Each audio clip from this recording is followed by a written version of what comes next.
السلام عليكم ورحمة الله وبركاته. أهلا بكم في قناة جرين تراكس. النهاردة هنتكلم عن الشورت كاتس الموجودة في البرنامج. هنتكلم عن 4 حاجات. رقم واحد عن الاختصارات الأساسية الموجودة في البرنامج، الشورت كاتس المشتركة مع البرامج التانية، يعني الحاجات اللي موجودة في البرنامج مشابهة لبرامج تانية، ازاي تقدر تضيف اختصارات مفضلة ليك، وازاي تحتفظ بالاختصارات اللي انت عملتها او المفضلة ليك في ملف بحيث تستخدمها في اي مكان تاني لو انت بتشتغل على اكتر من جهاز.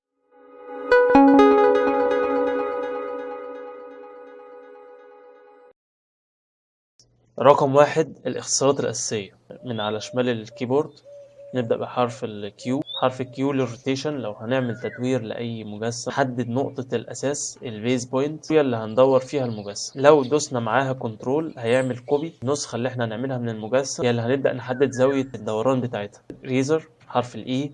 الار اختصار للريكتانجل. تي اختصار للتاب. المتر المقياس لو هنقيس بين نقطتين. طول ما هو ظاهر علامة الزد الصغيرة اللي موجودة جنب أيقونة الأداة معناه إن هو كده بياخد محور كوبي زي ما عملنا كده. أما لو أنا عايز أقيس المسافة بدون ما آخد محور أو جايد لاين زي كده كوبي، بدوس على الكنترول فما بيعملش جايد لاين، بيقيس المسافة بس. حرف الأو أوربت تدوير الكاميرا، برضو ده هتقدر توصله بالسكرول لو ضغطت على سكرول. بعد كده الفي دي للبوش أب، لو هنعمل بوش أب لأي مجسم لو دوسنا كنترول ناخد كوبي من المستوى اللي احنا ضغطنا عليه. حرف ال لاين لرسم الخط، زي ما قلنا في الفيديو اللي فات بنضغط ضغطة واحدة وبعد كده بنسيب الماوس، ما بنفضلش ضاغطين على الكليك. بنحدد بعد كده نهاية الخط وبنضغط عشان إمكانية رسم الخط تفضل موجودة ومستمرة معانا. بعد حرف ال حرف الكي للباك ايدج ستايل.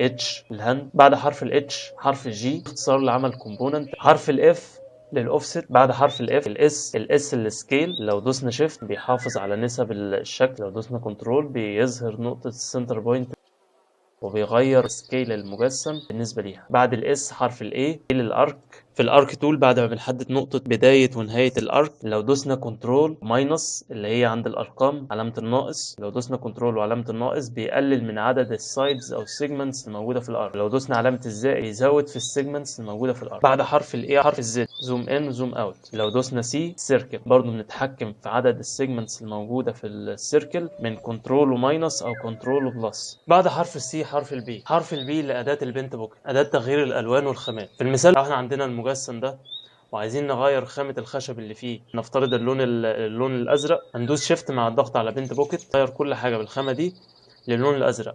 ليه ما غيرش ده؟ ما غيرش ده عشان في جروب. تاني اختصار كنترول شيفت، لو انا عايز اغير اللون الاحمر اللي في الشكل ده بس للون ازرق من غير ما اغير الشكل ده، هدوس على كنترول شيفت يغير كل الاحمر الموجود في المجسم ده بس، مش هيغير المجسم اللي بعده. تالت اختصار الكنترول، او لو عايز اغير لون واحد لوجهين متلاصقين مع بعض زي الوجهين دول في خط مشترك ما بينهم، لو دوست كنترول يغير الوجهين دول بس. بعد حرف البي الام. الام للموف، بالموف تول بنحدد النقطة اللي هنحرك منها الشكل، نحركه في المكان اللي احنا عايزينه بناء على الاكسات زي ما اتكلمنا في الفيديو اللي فات، او بسناب. لو ضغطنا على الكنترول واداة الموف تول شغالة بنعمل نسخة. بعد حرف الام السبيس، المسطرة اللي موجودة في الكيبورد وانت شغال، بمجرد ما انت عايز تنقل السلكت تول بتدوس على سبيس فتطلع من التول اللي انت كنت فيها او تعمل سلكت لاي شكل. برضه من الشورت كاتس المهمة اللي اتكلمنا عنها الفيديو اللي فات أسهم الاتجاهات اللي موجودة في الكيبورد. أسهم الاتجاهات قلنا الاتجاه لأعلى بيقفل الحركة في المحور زد، والاتجاه لليمين بيقفل الحركة على المحور اكس، والاتجاه لليسار بيقفل الحركة على المحور واي اللي هو المحور الأخضر. بالنسبة للاتجاه لأسفل، الاتجاه لأسفل بيقفل الحركة على امتداد أي ضلع مايل في أي زاوية تانية، يعني بتاخد اللاين من خط موجود او مرسوم قبل كده، الخط ده مش موازي للثلاث محاور الرئيسية، ترسم بناء عليه خط موازي ليه او بامتداده. فمجرد ما تمشي اداة رسم الخط على الخط المرسوم قبل كده وتدوس سهم الاتجاه لاسفل بيقفل الحركة على امتداد الخط ده. رقم اتنين الاختصارات الموجودة في برنامج سكتش اب ومشتركة بينه وبين البرامج وبينه وبين اغلب البرامج التانية زي الاوتوكاد او الفوتوشوب. الاختصارات دي زي كنترول او الاوبن لو انت هتفتح ملف جديد، كنترول ان لو هتعمل ملف جديد، كنترول اس للسيف، كنترول بي للبرنت، كنترول سي للكوبي، كنترول في للبيست، كنترول اكس للكات، كنترول زد للباك، كنترول واي لو هتقدم خطوة. رقم 3 ازاي تضيف اختصارات للأوامر اللي بتستخدمها بشكل مكثف من ويندو preferences تكتب اسم الامر مثلا best in place. هنيجي على هنا وهنمسح الشورت كات اللي انا ضايفه.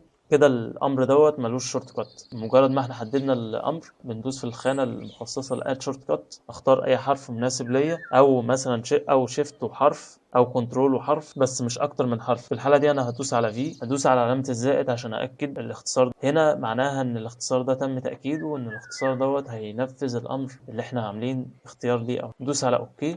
في المثال دوت لو انا عايز اعمل فولو مي للوجه ده على الأضلاع بتاعة المجسم دوت، في الحالة ديت ممكن أرسم الأربع أضلاع، أو إن أنا آخد الأربع أضلاع. طبعا في الأشكال الأكثر تعقيدا رسم الأضلاع ممكن ياخد وقت. الحالة دي ممكن تفتح الكومبوننت وتاخد منه، أو تفتح الجروب تاخد منه الأضلاع اللي عايز تعمل عليها فولو مي. نعمل سيلكت للوجه دوت، دبل كليك كده، هندوس على شيفت أو كنترول شيفت عشان نعمل ان سيلكت للفيس، ناخد الأضلاع بس. كنترول سي للكوبي، سكيب عشان نطلع بره الكومبوننت. هدوس على في اللي هي بيست ان بليس، هينزل الكوبي او هينزل الحاجه اللي انا عايز انسخها في مكانها. لو عايز اعمل فولو مي، وده الامر رقم 2 من الاوامر من اكتر الاوامر اللي انا بستخدمها، هدوس على كنترول اف. في الاصل الامر ده ملوش شورت كات في البرنامج، بس الكنترول اف ده شورت كات انا محدده للامر دوت.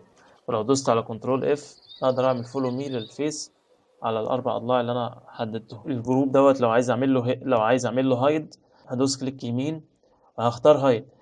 طبعا لو امر هايد انا عايز اعمل له شورت كات بنفس الطريقه اللي احنا قلنا عليها من بريفرنسز، هكتب هايد، اختار الامر. مجرد ما اخترت الامر من هنا اد شورت كات، هدوس كنترول اتش. لما ادوس على كنترول ادوس على كنترول بيظهر كنترول مع الحرف، كنترول اتش، دوس على علامه الزائد يعمل اساين ليها، ياكدها. مجرد ما هدوس على كنترول اتش عمل هايد للجروب. برضو من الأوامر المهمة اللي بتستخدم كتير ميك جروب. لو الشكل ده عملنا له سيلكت، بدل ما ندوس كليك يمين ندوس ميك جروب، نعمل شورت كات الميك جروب preferences والت جي، نعمل assign للشورت كات، نضغط على اوكي. لو هنعمل جروب للشكل هندوس الت جي. برضو من الأوامر اللي بتستخدم كتير الاكسبلود. لو هتعمل اكسبلود لحاجة كنت عاملها اختصار الاكس، تعمل سيلكت لجروب او كومبوننت تعمل له اكسبلود. كذلك ده كومبوننت نعمل له اكسبلود. رقم 4، بعد ما عملنا اختصارات المفضلة لينا، ازاي نحفظها في ملف بحيث لو هنشتغل على كمبيوتر تاني او هنحدث النسخة فعايزين نحتفظ بالاختصارات اللي احنا عملناها، نقدر نعملها في ملف منفصل. نعمل له import للبرنامج، نروح على preferences shortcuts export للموجود للشورت كاتس الموجوده دلوقتي في البرنامج او اللي احنا عملناها. طلع فايل بصيغه DAT، وفي حاله لو كانت دي نسخه جديده او جهاز جديد بنروح على الفايل نعمل له امبورت، بيجيب كل الاختصارات اللي احنا كنا عملناها قبل كده او اللي احنا كنا سيفناها، بيخليها في البرنامج. برضه نبقى عارفين ان الشورت كاتس متاح ان احنا نعمل شورت كاتس في كل الاوامر الخاصه بالبلجنز او الموجوده في البرنامج بشكل اساسي، نقدر نعمل لها شورت كات. ده تقريبا كل حاجه عن الاختصارات الموجوده في برنامج السكتش اب. لو نسيت حاجه فكروني بيها في التعليقات. اشترك في القناه وشارك الفيديو مع اصدقائك. اشوفكم المره الجايه على خير ان شاء الله. السلام عليكم.